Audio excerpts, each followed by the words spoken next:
स्वागत है आपका मेरे चैनल पर। आज हम 9th क्लास का दूसरा चैप्टर पढ़ेंगे, क्या हमारे आसपास के पदार्थ शुद्ध हैं। इस लेसन में हम पदार्थ के बारे में जानकारी प्राप्त करेंगे। पदार्थ की यहाँ पे अवस्थाएं दी हुई है, ठोस, द्रव, गैस। इन अवस्थाओं के बारे में हमने फर्स्ट चैप्टर में पढ़ा था और यहाँ पे दो अवस्थाएं और दी हुई है, प्लाज्मा और बॉक्स-आइंस्टीन। प्लाज्मा भी एक पदार्थ की अवस्था है। ये एक पदार्थ की भिन्न अवस्था है। इस अवस्था में हम कह सकते हैं ये एक रूप से आयनों में विभाजित गैस का रूप है कि गैस को आयनों के रूप में बदला जाना। जब आयनों के रूप में बदल दिया जाता है गैस को, तो वो एक पदार्थ की अवस्था ऐसी होती है जिसको हम प्लाज्मा कहते हैं। बोस-आइंस्टीन के बारे में वैज्ञानिक सर्च कर रहे हैं। इसमें क्या है कि तनु गैस के कणों को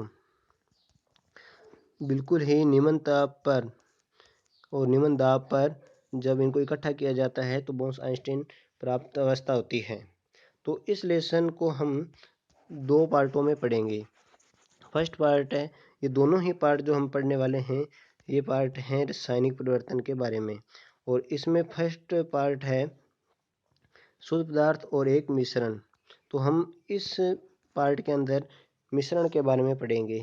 तत्व और यौगिक दूसरे पार्ट में पढ़ेंगे। तत्व वो होते हैं जो एक ही प्रकार के परमाणु से बने हों, क्या कहलाते हैं?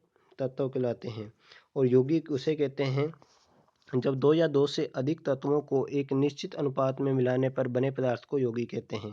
अब पढ़ेंगे इस लेसन में मिश्रण और आगे पढ़ेंगे इसी लेसन के अंदर कि मिश्रण को पृथक करने के कुछ तरीके, वाष्पीकरण, अपकेंद्रीकरण, पृथक्करण की द्वारा पृथक करना, ऊर्ध्वपातन विधि, क्रोमेटोग्राफी, आसवन विधि, क्रिस्टलीकरण, छानन विधि, चुंबकीय पृथक्करण विधि, फटकन विधि या क्रोमेटोग्राफी वापस से आ चुकी है।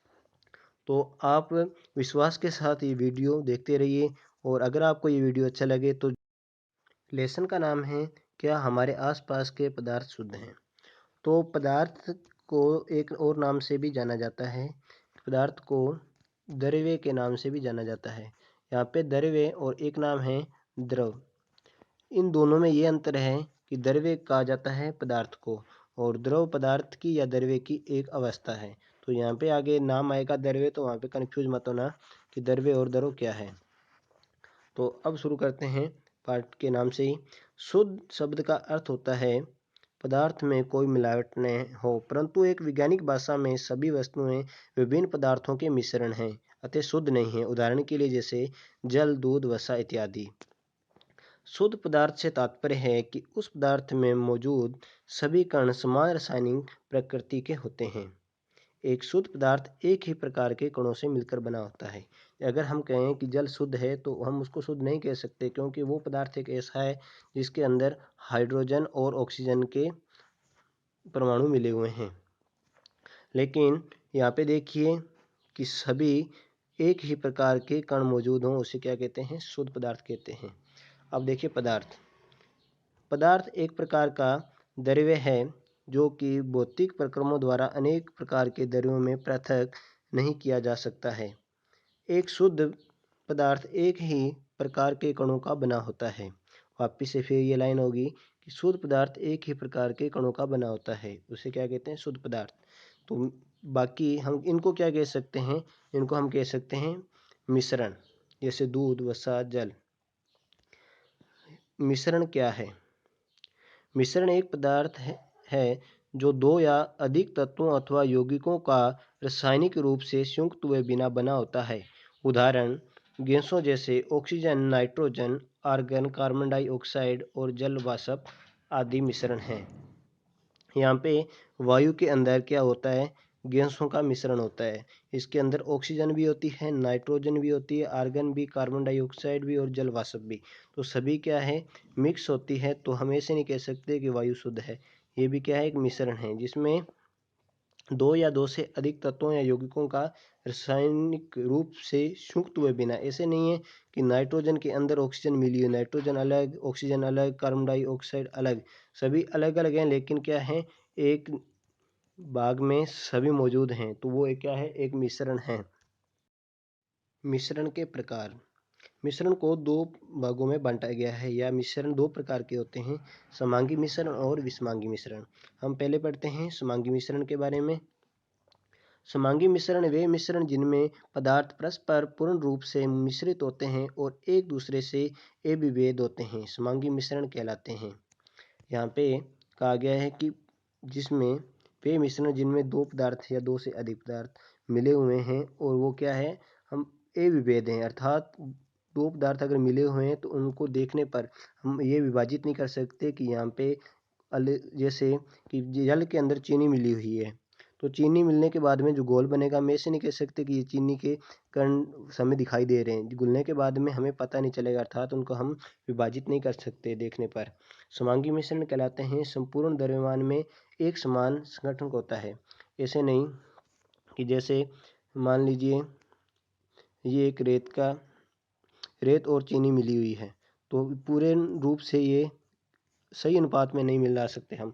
हो सकता है कि इस भाग में चीनी और रेत का अनुपात अधिक हो, इसमें अनुपात कम हो, इसमें समान हो, तो ये तीनों का क्या है, द्रव्यमान एक समान नहीं होगा। लेकिन समांगी मिश्रण के अंदर यहाँ पे उदाहरण दिया है कि इनमें एक समान का अर्थ है कि अगर हमने चीनी घोली है पानी के अंदर, तो ऐसा नहीं है कि ऊपर वाले भाग के अंदर कि इतना भाग है इसके अंदर चीनी की मात्रा अधिक हो और इसके नीचे वाले भाग के अंदर चीनी की मात्रा कम है। तो अर्थात अगर इतना घोल है तो उसके अंदर पूर्ण रूप से समान द्रव्यमान संगठन होगा। उदाहरण जैसे जल में शर्करा या चीनी का विलयन समांगी मिश्रण है। फिर आता है विषमांगी मिश्रण। वे मिश्रण जिसमें पदार्थ पृथक रहते हैं और एक पदार्थ छोटे कणों, छोटी छोटी बूंदों अथवा बुलबुले के रूप में दूसरे पदार्थ में हर जगह फैला रहता है, विषमांगी मिश्रण कहलाता है। यहाँ पे एक छोटे कणों कोमा छोटी छोटी बूंदों बुलबुले के रूप में। विषमांगी मिश्रण वे मिश्रण हैं जिसके अंदर बुलबुलों के रूप में अलग से दिखाई दे, जिसे हम आंखों से देख के बता सके कि ये अलग मिश्रण हैं। या फिर रेत के अंदर जैसे ये उदाहरण दिया था मैंने, ये उदाहरण है विषमांगी मिश्रण का। विषमांगी मिश्रण में उसके पूरे द्रव्यमान में एक सा संगठक नहीं होता है, ये मैंने पहले ही बता दिया उदाहरण के लिए। फिर है उदाहरण दिया है एक यहाँ पे एग्जाम्पल, उदाहरण शक्कर, चीनी और बालू रेत का मिश्रण एक विषमांगी मिश्रण है, क्योंकि इस मिश्रण के विभिन्न भागों में शक्कर बालू का भिन्न भिन्न मिश्रण संगठक होता है। द्रव्यों में ठोसों के निलंबन भी विषमांगी मिश्रण है। जैसे द्रव के अंदर उदाहरण के लिए हम आपको कह सकते हैं कि थोड़ा साफ कर देता हूँ यहाँ पे। उदाहरण के लिए मान लीजिए इस पात्र के अंदर कुछ जल के कारण जल है इतना भरा हुआ, और इसके अंदर हम को एक कटोरी आटा डाल दिया, तो जब इसका ये घोल बनेगा तो हमें आटे के कण दिखाई देंगे, तो ये क्या है, एक निलंबन है। ये अभी आप समझ चुके होंगे। फिर आते हैं विलयन। विलयन क्या है, देखिए विलयन दो या दो से अधिक पदार्थों का समांगी मिश्रण है। अभी हमने समांगी मिश्रण देखा है कि वे मिश्रण जिसमें पदार्थ परस्पर पूर्ण रूप से मिश्रित होते हैं और एक दूसरे को अविभेद नहीं कर सकते और एक समान संगठन के होते हैं। कुल मिला के यहाँ पे बात आई है अविभेद। विलयन दो या दो से अधिक पदार्थों का समांगी मिश्रण है। उदाहरण के लिए नींबू जल, सोडा जल आदि विलयन के उदाहरण हैं। किसी विलयन को दो भागों विलायक और विलय में बांटा जाता है। अगर विलयन को दो भागों में बांटा जाए तो इसके दो भाग आएंगे, पहला है विलय और दूसरा है विलायक। विलयन का वह घटक जो दूसरे घटक को विलयन में मिलाता है उसे विलायक कहते हैं। विलयन के अंदर दो भाग होते हैं, एक होता है विलय और दूसरा होता है विलायक। विलायक वे होता है जैसे पानी के अंदर हमने चीनी को घोला, अर्थात आधा गिलास पानी है और एक चम्मच हमने चीनी इसके अंदर डाली, तो अब बताइए जो घोलता है इस किसने घोला है, पानी ने, तो पानी क्या हो गया, विलायक। और कौन घुला है, चीनी। कम कौन थी, चीनी। चीनी क्या है, घुली है, तो विलय देव क्या है, घुलता है। तो हम यहाँ कह सकते हैं किसी विलयन को दो भागों विलायक और विलय में बांटा जाता है। विलयन का वह घटक जो दूसरे घटक को विलयन में मिलाता है उसे विलायक कहते हैं, और जो जिस घटक में मिलता है उसे विलय कहते हैं। जैसे यहाँ पे उदाहरण दिया है चीनी का और पानी का। विलायक क्या है, पानी, क्योंकि पानी घोलता है चीनी को इसलिए चीनी विलय है, और विलायक पानी है, दोनों मिलके बनाते हैं विलयन। फिर आता है विलयन के प्रकार। विलयन के यहाँ पे 3 प्रकार दिए हुए हैं। फर्स्ट है विलयन के गुण, दूसरा कोलाइडी के गुण धर्म, फिर है निलंबन के गुण धर्म। विलयन एक खुद प्रकार हो गया, एक कोलाइडी और एक निलंबन। यहाँ पे तीनों को अंतर दिया हुआ तीनों का, और हम पढ़ेंगे अभी कि विलयन एक समांगी मिश्रण है, ये एक विषमांगी मिश्रण है, ये एक विषमांगी मिश्रण है। अर्थात विलयन के अंदर जब कोई विलय और विलायक का मिले होते हैं तो उनको हम विभेद नहीं कर सकते, लेकिन कोलाइड के अंदर विभेद किया जा सकता है और निलंबन के अंदर भी विभेद किया जा सकता है। विलयन के कण का व्यास होता है 1 नैनोमीटर, अर्थात पॉइंट के बाद में 9 जीरो लगा के उसके बाद में 1 लगा दिया जाए तो कितने होंगे, 1 नैनोमीटर से भी छोटे होते हैं, इसलिए वे आंख से नहीं देखे जा सकते। कोलाइड के कणों का आकार इतना छोटा होता है कि ये पृथक रूप से आंखों से नहीं देखे जा सकते, सूक्ष्मदर्शी द्वारा देखा जा सकता है। और ये विलयन के कणों से थोड़े से बड़े होते हैं, ज़्यादा बड़े नहीं होते, नैनोमीटर के अंदर ही हैं। ये कण आंखों से देखे जा सकते हैं, किसमें, निलंबन के अंदर। अपने छोटे आकार के कारण विलयन के कण गुजर रही प्रकाश की किरण को फैलाते नहीं है, इसलिए विलयन में प्रकाश का मार्ग दिखाई नहीं देता। अर्थात अगर विलयन किसी पात्र के अंदर पड़ा है और वो पारदर्शी पात्र है, तो अगर टॉर्च से यहाँ पे लाइट देंगे तो इसमें लाइट सीधी निकल जाएगी, हमें इसके अंदर विलयन दिखाई नहीं देगा, हमें प्रकाश की रोशनी यहाँ पे दिखाई देगी। इसमें क्या होता है कि ये इतने बड़े होते हैं कि प्रकाश की किरण को फैलाते हैं तथा उसके मार्ग को दृश्य बनाते हैं। इसमें क्या है, आप समझ गए कि इसके अंदर दिखाई देने लगता है प्रकाश कोलाइडी के अंदर, और इसके अंदर ये निलंबन कण प्रकाश की किरण को फैला देते हैं, जिससे इसका मारक दृष्टिकोण हो जाता है। फिर आता है कि छानने की विधि द्वारा विलय के कणों को विलयन में से पृथक नहीं किया जा सकता है। इसमें जब इनको शांत छोड़ दिया जाता है तब ये कण तल पर बैठते हैं, अर्थात स्थायी होते हैं। और इनको जब इसे शांत छोड़ देते हैं, ये कण नीचे की ओर बैठ जाते हैं, अर्थात निलंबन अस्थायी होता है। इनके क्या है, विलय और विलाय को अलग किया जा सकता है, लेकिन विलयन के अंदर क्या है, ये स्थायी रूप से होते हैं, और कोलाइड के अंदर भी स्थायी रूप से होते हैं। कोलाइड का उदाहरण हम ऐसे भी कह सकते हैं कि बारिश के समय जो कीचड़ होता है उसके अंदर कितना वो एक मटमैला पानी होता है, उसके अंदर जो मिट्टी के कण होते हैं वो अशुद्धियाँ इसके अंदर मिक्स हो जाती है, इसलिए वो चाय के जैसे रंग का पानी हो जाता है। विलयन को शांत छोड़ देने पर विलय के कण नीचे नहीं बैठते, अर्थात विलयन स्थायी है। लेकिन कोलाइड को क्या है, ये छानने विधि द्वारा मिश्रण को पृथक नहीं किए जा सकते, किंतु एक विशेष विधि द्वारा या अपकेंद्रणीय विधि द्वारा इनको पृथक किया जा सकता है। और उसके बाद में है मिश्रण से इसमें जब सभी कण नीचे बैठ जाते हैं तो निलंबन समाप्त हो जाता है तथा विलयन में प्रकाश की किरण का प्रकीर्णन रुक जाता है। अर्थात जब इनको शांत छोड़ दिया जाता है तब क्या है, कण नीचे बैठ जाते हैं और फिर भी प्रकाश की किरण हमें दिखाई नहीं देती। इसका कुछ उदाहरण आगे दिए हुए हैं चित्र में, देखिए। ये है विलयन, ये है कोलाइड और ये है निलंबन। इसके अंदर क्या है, लाइट सीधी आर पार जा रही है, इसमें क्या है, आर पार जा रही है लेकिन यहाँ पे एक रास्ता दिखाई दे रहा है, और इसमें क्या है, इसके कण दिखाई दे रहे हैं। आपने देखा होगा कि जब कमरे के अंदर थोड़ी सी धूल हो और गेट बंद हो और बिल्कुल कमरे के अंदर अंधेरा हो, रोशनदान से जब सूर्य के प्रकाश की किरण इस कमरे में गुजरती है तो इस कमरे में क्या हो जाता है, इस कमरे के अंदर हमें एक पथ दिखाई देता है, और इस प्रभाव को क्या कहते हैं, टिंडल प्रभाव। टिंडल प्रभाव इसलिए कहते हैं कि टिंडल नामक वैज्ञानिक ने ये खोजा था, और इसके अंदर ये पथ दिखाई दे रहा, तो ये भी क्या है, टिंडल प्रभाव। और इसके अंदर कोई पथ दिखाई नहीं दे रहा, इसके अंदर टिंडल प्रभाव नहीं होता, इसमें होता है और इसमें भी होता है। अब हम देखते हैं कोलाइड विलयन के कुछ सामान्य उदाहरण, कि कोलाइड विलयन के कौन कौन से उदाहरण हैं।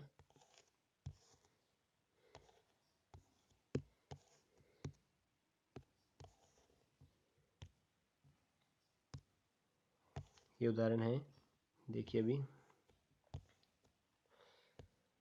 प्रशिक्षित प्रावस्था कौन सी है, और इसमें विलायक और विलय कौन कौन से। द्रव गैस जब मिले होते हैं तो इसको एरोसोल बोलते हैं, जैसे इसका उदाहरण है धुंध और बादल। और इसके अंदर क्या है, ठोस और द्रव जब मिले हों तो एरोसोल बनता है। इसका उदाहरण है धुआं। जब गैस और द्रव आपस में मिलते हैं तो फोम या जाग बनती है, और इसका उदाहरण है शेविंग क्रीम। फिर है द्रव और द्रव मिले हों तो इमल्सन बोलते हैं। इसका उदाहरण है दूध, चेहरे, क्रीम की और दरवाजों का पेंट। फिर है ठोस, द्रव, सोल, बालू, गोबर। ये क्या है, ठोस और द्रव जब मिले हों तो उसको सोल बोलते हैं, और बालू और गोबर इसका उदाहरण है। जब गैस और द्रव या ठोस आपस में मिले हों, गैस और ठोस मिले हो तो उसको भी फोम बोलते हैं, जैसे जाग, रबर या स्पंज। फिर अगर द्रव और ठोस मिले हो तो उसको जेल या जेली बोलते हैं, जैसे सेब की जेली, और ये जेली या पनीर। इसका उदाहरण है ठोस और ठोस मिले हो तो उसे ठोस सोल बोलते हैं, जैसे रंगीन रत्न या फिर कांच। फिर आता है आगे कि विलयन की सांद्रता। सांद्रता से तात्पर्य है कि किसी विलयन के अंदर कि विलय की कितनी मात्रा है। विलय की मात्रा क्या कहलाती है, इसके अंदर सांद्रता, कि विलायक के अंदर कितना विलयन मिलाया हुआ है। तो उसको निकालने के लिए एक सूत्र दिया है कि विलयन के द्रव्यमान प्रतिशत द्वारा द्रव्यमान निकालना, और इसका सूत्र है विलय का द्रव्यमान अपॉन विलयन का द्रव्यमान इंटू 100। या फिर विलयन के आयतन प्रतिशत द्वारा द्रव्यमान निकालना हो, आयतन दिया हो तो भी यही सूत्र है, लेकिन विलयन का यहाँ पे आयतन लगाना पड़ेगा। यहाँ पे उदाहरण दिया है, देखते हैं उदाहरण कि 1 विलयन के 320 ग्राम विलायक जल में 40 ग्राम साधारण नमक विलय है। विलयन की सांद्रता का परिकल्पना कीजिए। इसको निकालने के लिए यहाँ पे 320 ग्राम क्या दिया है, पानी दिया है, और पानी क्या है, विलायक है, और विलय क्या है, 40 ग्राम नमक है। तो दोनों को जब प्लस करेंगे तो विलयन बन जाएगा। विलायक और विलय को जोड़ने पर क्या बनता है, विलयन बनता है। तो ये बन जाएगा 360 ग्राम। सूत्र क्या है, विलयन का द्रव्यमान नीचे देना है और वह ऊपर विलय का द्रव्यमान। देखिए विलय पदार्थ का द्रव्यमान 40 ग्राम है, विलायक का द्रव्यमान 320 ग्राम। हम जानते हैं कि विलयन का द्रव्यमान बराबर विलय पदार्थ का द्रव्यमान बट प्लस विलायक का द्रव्यमान। जब दोनों को मिला दिया जाता है तो विलयन का द्रव्यमान बन जाता है। और 40 प्लस 320 कितने होते हैं, 360। सूत्र लगाया, 40/360 इंटू 100 बराबर 11.1%। 40/360 इंटू 100 बराबर 11.1%। फिर आता है मिश्रण को पृथक करने के कुछ तरीके दिए हुए हैं जो हम अभी पढ़ेंगे। फर्स्ट तरीका है या फिर विधि है वाष्पीकरण। इसका मूल उद्देश्य ये है कि मिश्रण के दो पदार्थों में से एक पदार्थ का वाष्पीकरण होता है। जैसे एक पदार्थ का क्वथनांक दूसरे से कम होता है। सामग्री यहाँ पे दी हुई है। इसमें होता है क्या है कि एक पदार्थ को का क्वथनांक क्या है, अधिक होता है, और दूसरे का उससे कम होता है। जब दो पदार्थों का मिश्रण होता है जिसका अधिक होता है तो पहले वो वाष्पित होकर ऊपर चली जाएगी, जिसका कारण ऊपर वाले को इकट्ठा कर लिया जाएगा और नीचे वाला क्या है, पदार्थ नीचे रह जाएगा। जैसे रंग डाई जिसका क्वथनांक ज़्यादा है तथा पानी बीकर या वॉच ग्लास। जब हम पानी से मिले रंग को गर्म करते हैं तो पानी वाष्पित हो जाता है तथा रंग वॉच ग्लास में रह जाता है। जैसे मान लीजिए हमने पानी को के अंदर कुछ डाई मिला रखी है, हम चाहते हैं कि पानी और डाई को अलग करना, तो क्या करेंगे, इस यहाँ पे एक वॉच ग्लास है जो दिखाई दिया हुआ है, ये इसमें गर्म हो रहा है। नीचे इसके अंदर एक बीकर के अंदर क्या किया है, गर्म पानी किया हुआ है, उसके अंदर वॉच ग्लास रखा है ताकि ये पानी और जो स्याही डली हुई है रंग, वो क्या हो जाए, इसके अंदर से गर्म हो। तो इसमें क्या होगा, पानी वाष्प बन के ऊपर उठ जाएगा और स्याही क्या है, जो रंग डाई है वो नीचे रह जाएगी। ये विधि कौन सी है, वाष्पीकरण विधि है। दूसरी है अपकेंद्रणीय विधि। इसका मूल उद्देश्य ये है, जब किसी पदार्थ को तेजी से घुमाया जाता है तो बारीक कण नीचे की तरफ दबाव डालते हैं तथा हल्के कण ऊपर की ओर चले जाते हैं। उदाहरण के लिए दूध से जब क्रीम पृथक की जाती है तो इसको अपकेंद्रणीय विधि कहते हैं। इसमें क्या है, क्रीम से मक्खन बनाने में यही विधि उपयोग में ली जाती है। या आपने देखा होगा कि हमारे जब कपड़ों से धूल और मिट्टी कण निकलते हैं तो वॉशिंग के नीचे क्यों बैठ जाते हैं, क्योंकि वॉशिंग मशीन में कपड़ों से पानी निकालने के लिए इसी विधि का प्रयोग किया जाता है। इसमें देखिए बारीक कण क्या है नीचे, हल्के कण उससे ऊपर और सबसे हल्के कण सबसे ऊपर। फिर अगली विधि है पृथक्करण की विधि द्वारा। ये क्या है, एक ऐसी कीप होती है जिसके अंदर यहाँ पे एक हम बोल सकते हैं स्टॉप कॉर्क लगा होता है, जिसके द्वारा क्या है विलयन को रोकना या फिर स्टार्ट करना कह सकते हैं। इसमें ऐसे दो पदार्थों को अलग करने की विधि है जैसे तेल और पानी मिला हो। तो पानी और तेल को अलग कैसे किया जा सकता है, दोनों के विलयन है, दोनों को अलग करने का ये तरीका है। देखिए उसमें दो एक घुलनशील द्रव जो दोनों एक साथ नहीं घुल सकते हैं को आसानी से पृथक कीप द्वारा अलग किया जा सकता है, क्योंकि तेल हल्का होता है पानी से। हल्के होने के कारण तेल सदैव अगर पानी और तेल को मिला दिया जाए तो तेल क्या है ऊपर की तरफ आएगा और पानी नीचे रह जाएगा।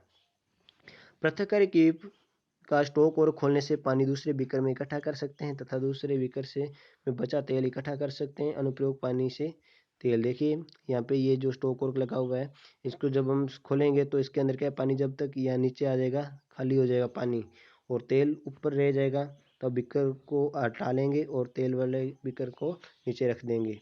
दोनों में क्या हो जाएगा, तेल और पानी अलग हो जाएगा। उसके बाद में विधि आती है ऊर्ध्वापातन विधि। ऊर्ध्वापातन विधि का अर्थ है ऊर्ध्वापातित, अर्थात जो ऐसे पदार्थ जो ठोस से सीधे ही गैस में बदल जाए और गैस से सीधे किस में बदल जाए, ठोस में, और द्रव अवस्था में आए ही ना, ये सब पदार्थ क्या कहलाते हैं, ऊर्ध्वापातित। इसमें क्या है, दो पदार्थों के बीच एक ऐसा ऊर्ध्वापातित हो एक पदार्थ ऊर्ध्वापातित हो जाता है जो सीधे ठोस से गैस में परिवर्तित हो जाना, दूसरा ऐसा नहीं होता है। इसमें उदाहरण अमोनिया क्लोराइड तथा खाने का नमक के मिश्रण को आसानी से अलग किया जा सकता है। मिश्रण को गर्म करने पर अमोनिया क्लोराइड सीधे ठोस में बन जाता है जबकि नमक शेष रह जाता है।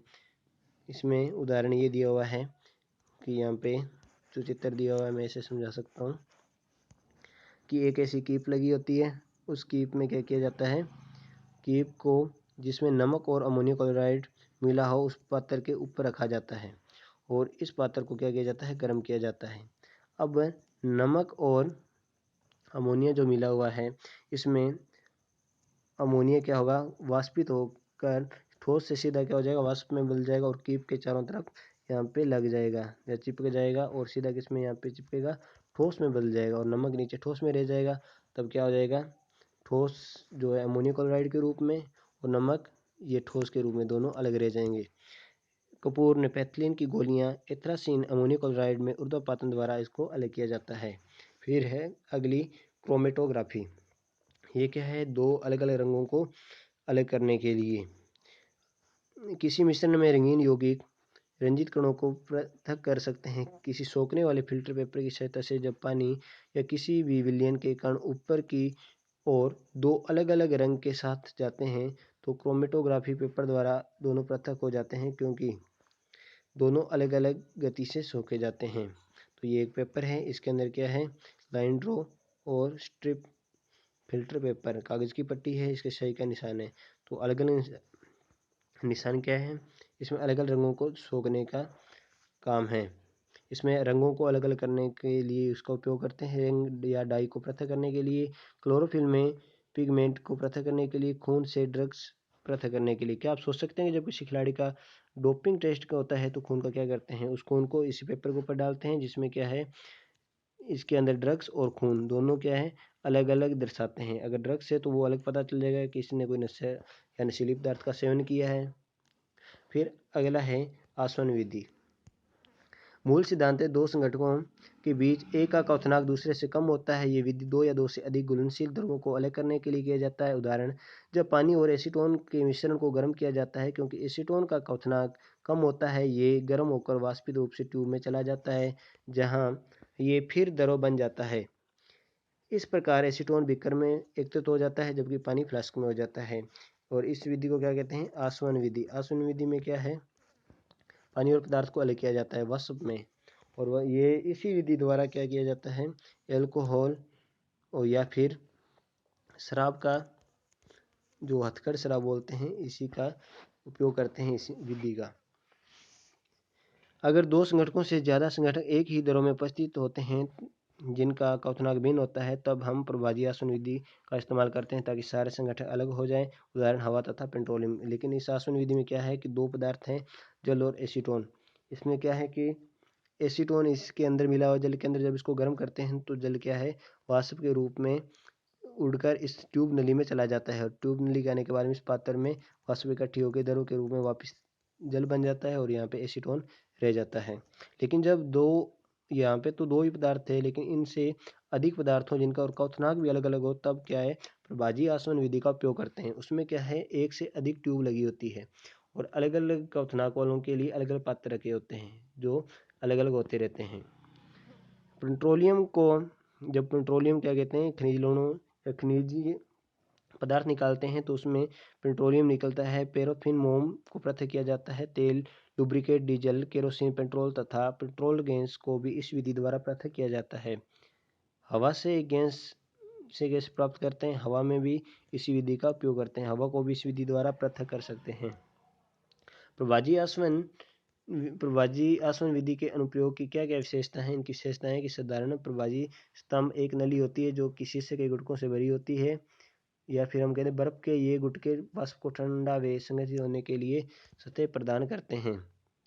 यहाँ पे क्या है, ये जो नली लगी हुई है इसके गुटके करते हैं, यहाँ पे ऐसे सांचे बने होते हैं जिनके अंदर क्या है, बर्फ के टुकड़े रख सकते हैं। रखने के बाद में क्या है, जब ये वाष्प यहाँ पे आएगी तो वाष्प अपने आप ही हिमांक के रूप में इकट्ठी होके यहाँ द्रव में एकत्रित हो जाएगी।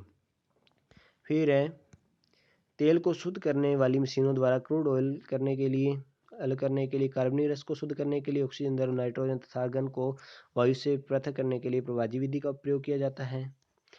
क्रिस्टलीकरण, मूल सिद्धांत क्या है, किसी मिश्रण में अशुद्धियों को दूर करने के लिए पहले किसी उपयुक्त विलयन में घोलना और क्रिस्टलीकरण द्वारा एक संगठन को पृथक करना। इसमें यह किया जाता है कि एक, मान लीजिए ये एक पात्र है और इस पात्र के अंदर क्या किया जाए कि कोई पदार्थ है जिसके अंदर अशुद्धियाँ मिली हुई है और इस पदार्थ को किसी अन्य पदार्थ के अंदर या विलयन के अंदर घोल दिया जाए। उदाहरण यहाँ पे दिया हुआ देखिए, कॉपर सल्फेट के क्रिस्टल अशुद्ध हैं पहले से और इसको क्या किया है, सल्फ्यूरिक अम्ल के अंदर घोल दिया। मान लीजिए इसके अंदर क्या है, ये अभी घोल दिया गया है क्रिस्टल, और किसके क्रिस्टल हैं, कॉपर सल्फेट में अशुद्ध के क्रिस्टल हैं। और फिर क्या किया जाता है, गर्म किया जाता है इस पूरे विलयन को। अब गर्म करने के बाद में क्या होगा, जो क्रिस्टल होंगे किसके, कॉपर सल्फेट के, वो तो ऊपर चले आएंगे और जितनी भी अशुद्धियाँ हैं वो सारी सल्फ्यूरिक अम्ल में रह जाएगी। जो विलयन बना था उसे पूरी रात के लिए छोड़ दिया जाता है।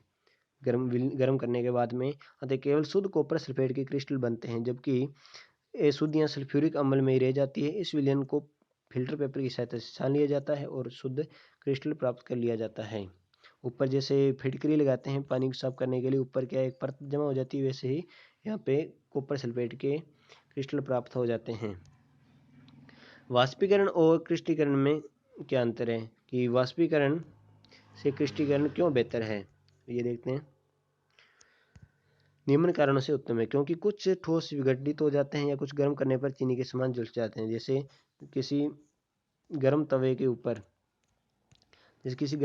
ऊपर चीनी के कुछ दाने डालने पर क्या होगा, वो झुलस जाती है चीनी। अगर वैसे ही हो सकता है कि जब वाष्पीकरण के अंदर क्या किया जाता है, उबाला जाता है या हम कह सकते हैं वाष्प के रूप में बदला जाता है, हो सकता है वो झुलस जाए और वो भी वाष्प के अंदर चली जाए। छानने के पश्चात भी अशुद्ध विलेय पदार्थ को विलायक में घोलने पर विलयन में कुछ अशुद्धियाँ रह जाती है। वाष्पीकरण होने पर ये अशुद्धियाँ ठोस को दूषित कर सकती है। हो सकता है कि वाष्प को हम जहाँ पे इकट्ठा कर रहे हैं उसके अंदर भी अशुद्धियाँ चली जाएं। इसलिए क्रिस्टलीकरण का क्या उपयोग है, समुद्री पानी में नमक को साफ करने के लिए और क्रिस्टल को पृथक शुद्ध करना। उदाहरण कॉपर सल्फेट फिटकरी जिन क्रिस्टल में अशुद्धियाँ विद्यमान हैं। अभी यहाँ पे दिया है निस्यंदन टैंक। निस्यंदन टैंक क्या है देखते हैं। जल घर या निकाय से जल को कैसे शुद्ध करते हैं। सबसे पहले क्या है, जल शोधन संयंत्र में जल को संग्रहित किया जाता है और फिर इसको अवसादन टैंक में किया जाता है। जब इसमें किया जाता है तो इसमें अशुद्ध पानी होता है, अवसादन टैंक में डालने पर जो अशुद्धि होती है वो ठोस नीचे बैठ जाते हैं और फिर क्या इसको लोडिंग टैंक या बारन टैंक में भरते हैं। उसके बाद में ये सभी अशुद्धियों को छान लिया जाता है। छानने के बाद में इसमें क्या मिलाया जाता है, इसमें क्लोरीन मिलाई जाती है और क्लोरीनीकरण टैंक के अंदर मिलाने के बाद में इस पानी को घरों के लिए इस्तेमाल करने के लिए भेज दिया जाता है। अब हम देखते हैं कि शुरू से हमने इस लेसन में क्या देखा है। इस लेसन में हमने ये देखा कि मैं पेन चेंज कर लेता हूँ। हमने पहले पदार्थ के बारे में देखा। पदार्थ के बारे में देखने के बारे में हमने कि शुद्ध शब्द का क्या तात्पर्य है। फिर हमने देखा कि पदार्थ के कैसे बना होता है। फिर मिश्रण के दो प्रकार, समांगी मिश्रण, विषमांगी मिश्रण, इनके उदाहरण। फिर हमने विलयन दो भागों में से मिलकर बना होता है, विलायक और विलय उदाहरण दिया था, चीनी वाला और पानी वाला विलयन। फिर विलयन को तीन भागों में बांटा गया, कोलाइडी, निलंबन और विलयन। फिर इनके गुणों के बारे में हमने पढ़ा। गुणों के बारे में पढ़ने के बाद में हमने यहाँ पे देखा था कि कोलाइडी की टिंडल प्रभाव देखने के बाद में कोलाइडी विलयन के कुछ उदाहरण देखे। उदाहरण देखने के बाद में विलयन की सांद्रता का सूत्र देखा कि विलय का द्रव्यमान अपॉन विलयन का द्रव्यमान इंटू 100। फिर एक उदाहरण देखा था जो किताब में दिया हुआ है आपके।